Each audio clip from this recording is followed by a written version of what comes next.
ဒီကွတ်တီတော့တုံနေလေးရတော့ဖြိုအမြဲတင်ပေးဖို့တယ်ပေါ့နော်အရင်လည်းစားကောင်းပါတယ်ဒီနေ့လေးရဆိုရင်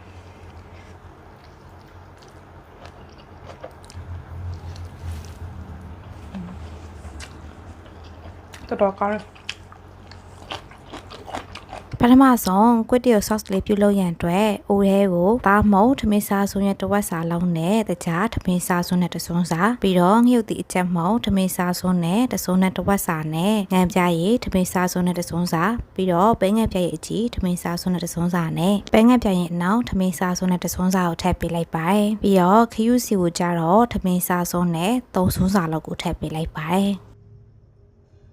ပြီးတော့ရှာလကာရေထမင်းစားစွန်းနဲ့တစွန်းစာလောက်နဲ့ငှုတ်တီ sauce ကိုထမင်းစားစွန်းနဲ့သုံးစွန်းစာလောက်ကိုပဲထည့်ပေးလိုက်ပါတယ်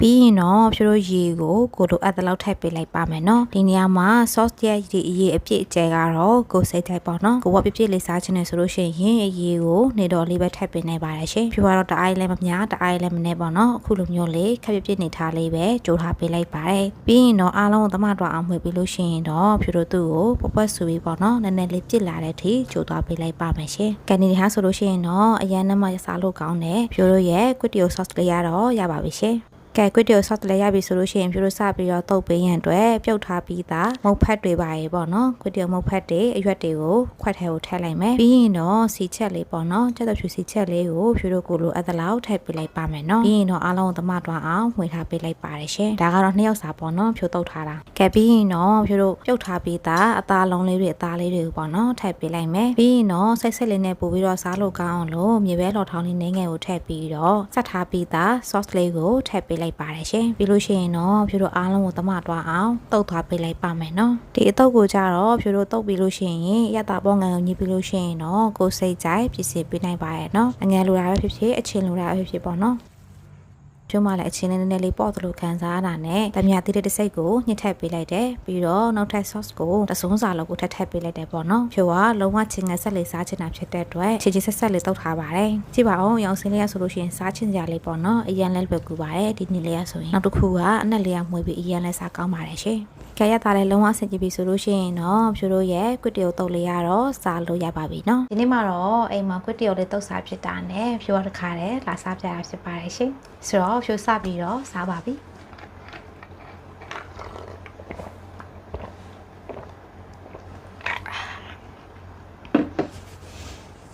အနက်လေးရဆိုရင်မှွေးနေရမယ်ကြည့်ပါဦးဒီဆိုရင်သူကဝက်ခောက်ကြော်နေဆိုရင်ပို့ပြီးလိုက်တယ်ပေါ့နော်ဖြိုးကဝက်ခောက်ကြော်ပဲပုံမေ့သွားလို့မထည့်လိုက်ရတော့စားကြပါဦးရှင်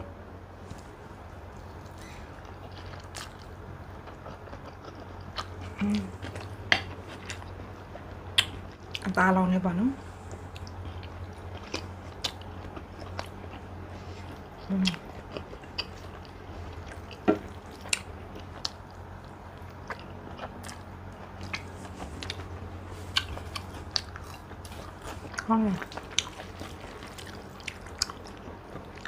ဒီကွတ်တီတော့တုံနေလေးရတော့ဖြိုးအမြဲတင်ပေးဖို့တယ်ပေါ့နော်အရင်လည်းစားကောင်းပါတယ်ဒီနေ့လေးရဆိုရင်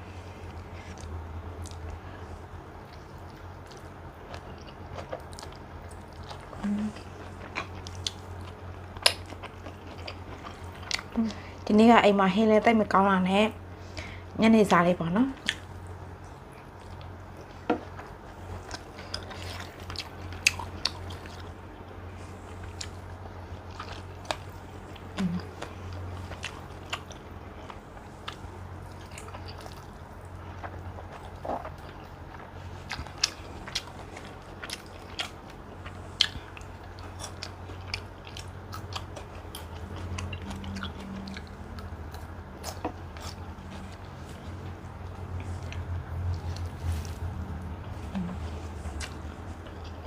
တော်ကောင်း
ဘက်တာလေးနေ